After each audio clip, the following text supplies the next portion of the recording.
Hello, welcome back to Pinky vlog. ആദ്യം തന്നെ എല്ലാവർക്കും merry Christmas and happy new year. എന്താ എല്ലാവർക്കും ഇന്ന് പരിപാടി? ഡിസംബർ മുതൽ ഇനി ന്യൂ ഇയർ കഴിയുന്നവരെ എല്ലാവരും ഒരുവിധം എല്ലാവരുടെ വീട്ടിലും കാണുന്ന ഒരു പലഹാരമായിരിക്കും കേക്ക്, അല്ലേ? എന്നാൽ ഈ കേക്ക് എപ്പോഴെങ്കിലും നിങ്ങൾക്ക് വീട്ടിലൊക്കെ പരീക്ഷിച്ചിട്ടുണ്ടോ?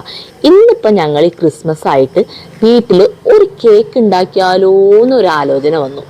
സത്യം പറഞ്ഞാൽ കേക്ക് എനിക്ക് ഉണ്ടാക്കാൻ അറിയില്ല, പക്ഷെ എൻ്റെ അനിയത്തിക്ക് സൂപ്പറായിട്ട് കേക്ക് ഉണ്ടാക്കാൻ അറിയാം. അപ്പോൾ അവളാണ് നമുക്ക് ഇന്ന് കേക്ക് ഉണ്ടാക്കി തരുന്നത്. അപ്പം ഞാൻ അതിലേക്ക് എന്തൊക്കെ ചേരുവകൾ ചേർത്തിട്ടാണ് ഉണ്ടാക്കുന്നത് എന്ന് ഞാൻ പറഞ്ഞു തരാം. അപ്പോൾ ഓരോന്നും ഫസ്റ്റ് തൊട്ട് അവസാനം വരെ കാണണം, എന്നാലേ കേക്ക്. ഇതിന് വേണ്ടി ഓവനൊന്നും ഉപയോഗിക്കുന്നില്ല, നമ്മൾ ആവിയിൽ ഉണ്ടാക്കുന്ന കേക്കാണ്. പക്ഷെ ടേസ്റ്റൊക്കെ ശരിക്കും നമ്മൾ കടയിൽ നിന്ന് വാങ്ങുന്ന കേക്കിൻ്റെ ടേസ്റ്റ് തന്നെയാണ് കേട്ടോ. മൈദ. അതെ, ആദ്യം തന്നെ 3/4 കപ്പ് മൈദക്ക് കുറെ തരിതരിപ്പൊക്കെ മാറാൻ വേണ്ടിയാണ് നമ്മൾ അരിച്ചെടുക്കുന്നത്. അത് എല്ലാ കേക്കിൽ നമ്മൾ എന്ത് പൗഡേഴ്സ് ഉപയോഗിക്കുകയാണെങ്കിൽ അതൊന്ന് അരിച്ചെടുക്കുന്നത് എപ്പോഴും നല്ലത്. അപ്പോൾ കുറച്ചും കൂടി തരിയൊക്കെ മാറി നല്ല സ്മൂത്ത് ആയിട്ടുള്ള പൊടി കിട്ടാൻ വേണ്ടിയിട്ട്. പിന്നെ 1/4 കപ്പ് പറഞ്ഞാൽ ഞങ്ങള് ലൈവ് ഓഡിയോ തന്നെ ആക്കാന്ന് വിചാരിച്ചതായിരുന്നു ആദ്യം. പക്ഷേ TV വെച്ചതുകൊണ്ട് TVയിലത്തെ സൗണ്ടും കൂടി ഇതിൽ വന്നപ്പോൾ കോപ്പിറൈറ്റ് വരുന്നു വിചാരിച്ചിട്ട് സൗണ്ടൊക്കെ മ്യൂട്ട് ചെയ്തു. എന്നാൽ ഇടയ്ക്കൊക്കെ കുറച്ചൊക്കെ സൗണ്ടുകളൊക്കെ ഇതിൻ്റെ ഉള്ളിൽ ആഡ് ചെയ്തിട്ടുണ്ട്. അപ്പോൾ കോക്കോ പൗഡർ നല്ലോണം അരിച്ചെടുത്തതിന് ശേഷം ഈ ഒരു അരിപ്പയിൽ തന്നെ നമ്മൾ 1 സ്പൂൺ കോൺഫ്ലവറും 1 സ്പൂൺ ബേക്കിംഗ് സോഡയും 1 സ്പൂൺ ബേക്കിംഗ് പൗഡറും ഈ 3 ഐറ്റംസും ഒരുമിച്ചിട്ട് ഒന്ന് അരിച്ചെടുക്കുക. ഞാൻ ആദ്യം പറഞ്ഞു, അരിച്ചെടുക്കുന്നത് എല്ലാ പൗഡേഴ്സും നമ്മൾ അരിച്ചെടുക്കണം. കാരണം അതിന് കുറച്ച് തരിതരി എന്നൊക്കെ ഉണ്ടെങ്കിൽ അത് കേക്കിൽ ആ തരിതരി പെട്ട് കഴിഞ്ഞാൽ തന്നെ ആ ഭാഗം നല്ല കട്ടിയിലാവും. 1 പിഞ്ച് ഉപ്പ്, അത് ഒരു ഇച്ചിരി ഇട്ട ഒരു തരി ഉപ്പ് നമ്മൾ കേക്കിലായാലും പായസത്തിലായാലും എല്ലാത്തിലായാലും ഒരു പിഞ്ച് ഉപ്പ് ഇടുന്നത് എപ്പോഴും സ്വാദ് കൂട്ടാനായിട്ട് വളരെ നല്ലതാണ്. ഈ ഒരു മിക്സ് നമ്മൾ നല്ലോണം ഒന്ന് മിക്സ് ചെയ്തിട്ട് ഒരു ഭാഗത്തേക്ക് മാറ്റി വെക്കണം. ഇത് നമ്മൾ പകുതിക്ക് വെച്ച് എടുക്കേണ്ട ഒരു മിക്സാണ്. അത് ഒരു ഭാഗത്തേക്ക് മാറ്റി വെച്ചതിന് ശേഷം ഒരു ബൗളിൽ 2 മുട്ട റൂം ടെമ്പറേച്ചറിൽ 2 മുട്ട പൊട്ടിച്ച് നല്ലോണം അടിച്ച് കലക്കി നല്ല പതപ്പിച്ച് ശരിക്കും നമ്മൾ ക്രീം പരിവമാക്കി ടെക്സ്ചർ എന്നൊക്കെ കേട്ടിട്ടില്ലേ, ആ ഒരു പരിവാവണ വരെ മുട്ട നല്ലോണം കലക്കണം. അല്ലെങ്കിൽ നമ്മുടെ കേക്കിൽ മുട്ടയുടെ രുചി വരും. മുട്ടയുടെ രുചി ഇങ്ങനെ മുന്നിട്ട് നിൽക്കുമ്പോൾ എല്ലാവർക്കും അത് ഇഷ്ടപ്പെട്ടെന്ന് വരില്ലേ? എനിക്കിഷ്ടമില്ല. ബീറ്ററൊന്നും ഇല്ലാത്തത് കൊണ്ട് ഇങ്ങനെ ഞെക്കിയിട്ടുള്ള മെഷീനാണ്. ഞെക്കുമ്പോൾ ഇങ്ങനെ ഇതാണ്, കുറേ നേരം ഞെക്കിയിട്ടാണ് നല്ലോണം ബീറ്റായിട്ട് വന്നത്.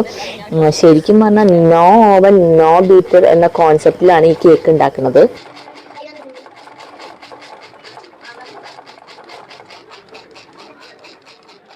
ഇതിൻ്റെ ഇടയ്ക്ക് കേക്കിന് ആവശ്യമുള്ള ഷുഗർ നല്ലോണം മിക്സിയിലിട്ട് പൊടിച്ച് നല്ല പൗഡർ രൂപത്തിലാക്കിയിട്ട് ഈ മിക്സ് ഇതിൻ്റെ ഉള്ളിൽ ചേർത്തതിന് ശേഷം ഒന്നും കൂടി അടിപൊളിയായിട്ട് ബീറ്റ് ചെയ്തെടുക്കുമ്പോൾ നല്ല കട്ടിയും വരും, ശരിക്കും ഒരു ക്രീമി രൂപത്തിലാവും.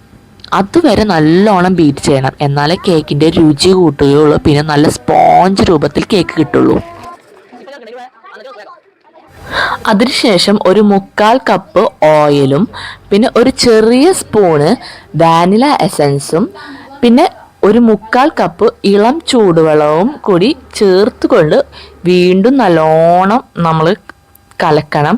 ശരിക്കും നമുക്ക് കേക്കിൽ ഏറ്റവും കൂടുതൽ നമ്മൾ ചെയ്യുന്ന പ്രോസസ്സ് ഈ ഒരു ബീറ്റിംഗ് പ്രോസസ്സാണ്.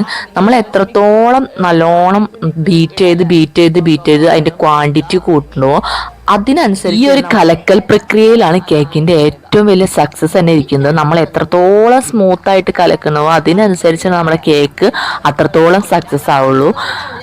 അതിനുശേഷം നമ്മൾ മാറ്റി വെച്ചിരുന്ന നമ്മുടെ കോക്കോ പൗഡർ മൈദ ആ മിക്സ് ഇല്ലേ, അത് ഇതിലേക്ക് ഇട്ട് വീണ്ടും നല്ലോണം മിക്സ് ചെയ്ത് ബീറ്റ് ചെയ്തെടുക്കാം. ബീറ്റ് ചെയ്ത് ഇത് രണ്ടും നല്ല രീതിയിൽ മിക്സ് ആവുന്നത് വരെ നല്ലോണം ബീറ്റ് ചെയ്ത് എടുക്കണം. പിന്നെ ഒരു സംഭവം കൂടി ചെയ്യണം. നമ്മൾ കേക്ക് ഉണ്ടാക്കാനുള്ള ഒരു പാത്രം ഇല്ലേ, ആ പാത്രത്തിൽ നമ്മൾ നേരത്തെ തന്നെ കുറച്ച് ബട്ടറൊക്കെ പുരട്ടി വെക്കണം. ഇവിടെ ഇപ്പോൾ ബട്ടർ ഇല്ലാത്തതുകൊണ്ട് നെയ്യ് വെച്ച് അഡ്ജസ്റ്റ് ചെയ്തിട്ടാണ് പുരട്ടി വെക്കുന്നത്. ശരിക്കും ബട്ടർ പേപ്പറൊക്കെ വെച്ച് കഴിഞ്ഞാൽ നല്ല രീതിയിൽ നമുക്ക് കേക്ക് അടിപൊളിയായിട്ട് അങ്ങോട്ട് എടുക്കാൻ പറ്റും. ഇതെങ്ങനെയാണ് എടുക്കാൻ കിട്ടില്ല എന്നൊക്കെ ഡൗട്ടാണ്. കാരണം ഞങ്ങളിൽ ബട്ടർ പേപ്പർ ഇല്ല. എന്നാലും കുഴപ്പമില്ല, ഇതൊരു പരീക്ഷണമായിട്ട് തന്നെ കരുതണ്.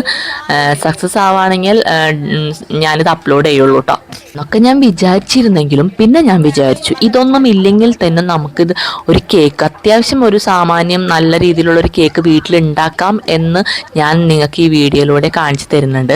കാരണം നമ്മൾ പലരിലും ഇങ്ങനത്തെ സംഭവങ്ങളൊന്നുമില്ല, ബീറ്റർ ചെയ്യണ മെഷീനില്ല, പിന്നെ ഓവനില്ല, പിന്നെ എങ്ങനെ കേക്ക് ഉണ്ടാക്കുക എന്നൊക്കെ രീതിയിലൊക്കെ ചിന്തിക്കുന്നവർക്ക് ഈ ഒരു വീഡിയോ കണ്ടാൽ നിങ്ങളെല്ലാവരും വീട്ടിൽ പോയിട്ട് ഈ കേക്ക് ഉണ്ടാക്കി നോക്കും, സക്സസ് ആവുമെന്ന് ഞാൻ ഉറപ്പ് നൽകുന്നു. നമ്മൾ ആദ്യം നെയ്യൊക്കെ പുരട്ടി വെച്ചിരുന്ന പാത്രത്തിലേക്ക് ഈ ഒരു മിക്സ് നമ്മൾ ഒഴിച്ചതിന് ശേഷം ഫൈനലായിട്ട് ഇതിൻ്റെ മുകളിൽ ഒരു തവി കൊണ്ടോ അല്ലെങ്കിൽ ഒരു ചെറിയ സ്പൂൺ കൊണ്ടോ ഇതിൻ്റെ മുകളിൽ ഇങ്ങനെ 2-3 വട്ടം ഒന്ന് വലിഞ്ഞു കൊടുക്കാന്ന് വെച്ചാൽ നമ്മളൊന്ന് ഇങ്ങനെ വരച്ച് കൊടുക്കാവുന്ന രീതിയിൽ നമ്മൾ സ്പൂൺ കൊണ്ട് ഒന്ന് ഇങ്ങനെ 2-3 വട്ടം ഒന്ന് ഇങ്ങനെ ആക്കുക. അത് ചിലപ്പോൾ കേക്കൊക്കെ ഇങ്ങനെ പൊന്തി വരാനായിരിക്കും.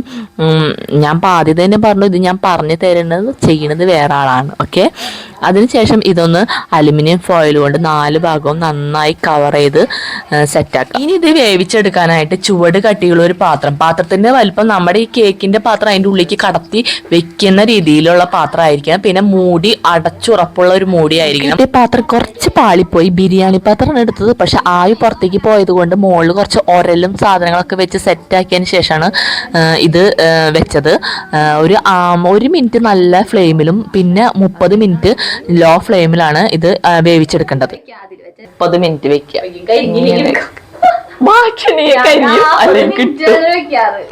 ഇത് പാത്രം കറക്റ്റ് ആയിട്ട് വെക്കാനുള്ള ഒരു പാത്രം ഇല്ല. അപ്പൊ ഇതില് വെച്ചൊന്ന് അഡ്ജസ്റ്റ് ചെയ്ത് നമുക്കൊന്ന് ട്രൈ ചെയ്ത് നോക്കാം. ഇത് ഫസ്റ്റ് ടൈമാണ് ഇവിടെ ട്രൈ ചെയ്ത് നോക്കണ കേക്ക് ഉണ്ടാക്കണത്. ഇപ്പൊ സക്സസ് ആവുമെന്ന് വിചാരിക്കുന്ന മുകളില് ഒലക്ക കിട്ടാണ്ട് ഒലക്ക കുറച്ച് വെയിറ്റ് ഉള്ളത് മുകളിൽ വെക്കാനാണ്. അത് അവിടെ ഇരുന്ന് വേവാൻ കുറച്ച് ടൈം പിടിക്കും.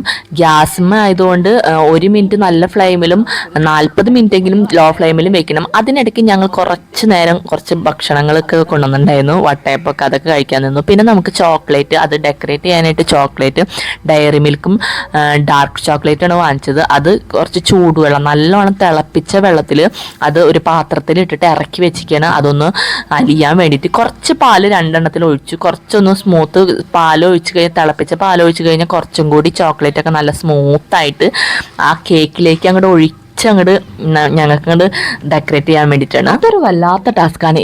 ഈ ക്രീം വെച്ചുള്ള ഡെക്കറേഷൻ ടാസ്ക്. ഇതിൽ മിക്കതും ഫെയിലായിരിക്കും, സാരില്ല, ഞങ്ങളെല്ലാം തിന്നണം, അത് പിന്നെ ഞങ്ങൾ സഹിച്ചോളാം. അപ്പം 40 മിനിറ്റിന് ശേഷം നമുക്കൊന്ന് തുറന്ന് നോക്കാം എന്തായി എന്ന്.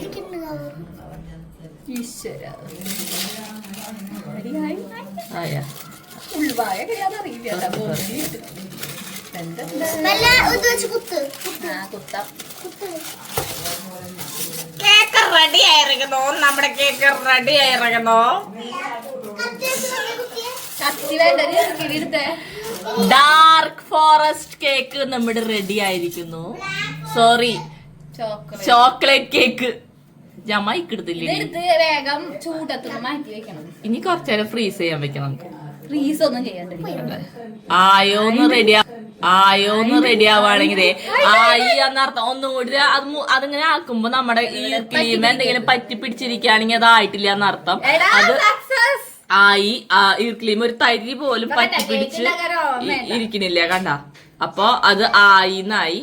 കേക്ക് ശരിയായി. എന്താണ് അമ്മയുടെ അഭിപ്രായം? അമ്മമ്മയുടെ അഭിപ്രായം എന്നിട്ടാ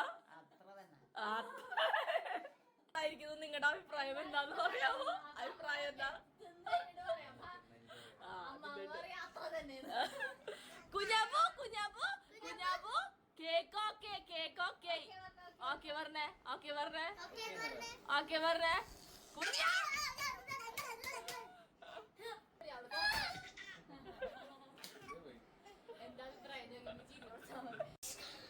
വെടി വെച്ചു ഷോ.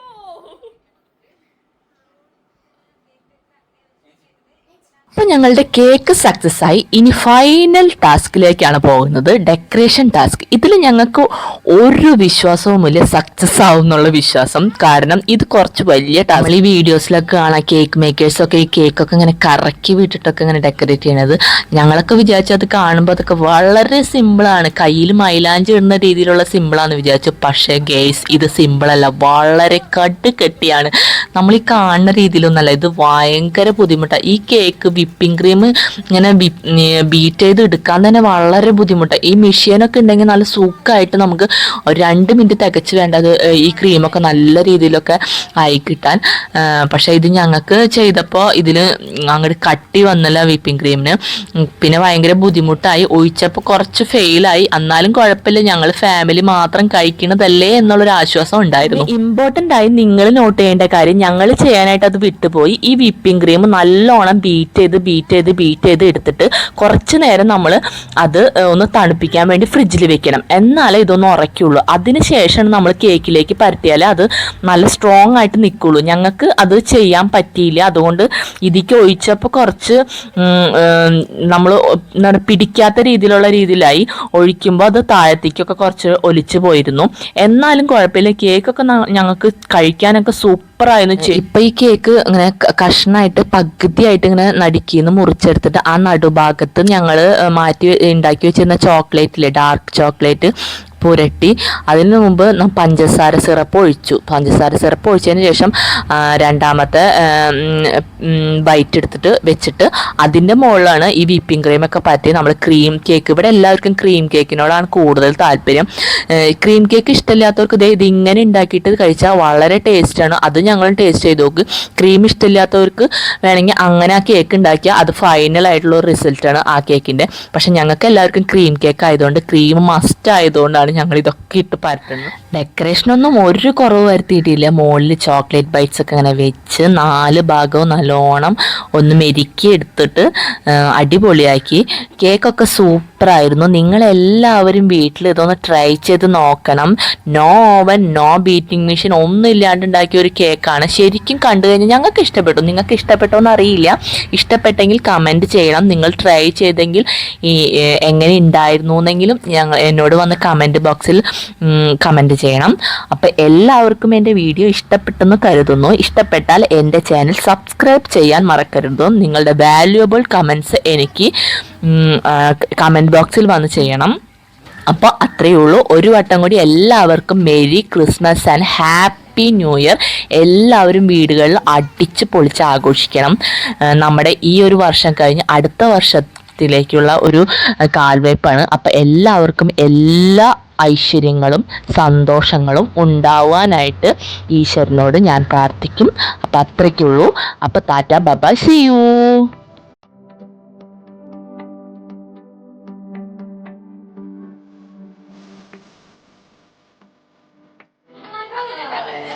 ചോക്ലേറ്റ്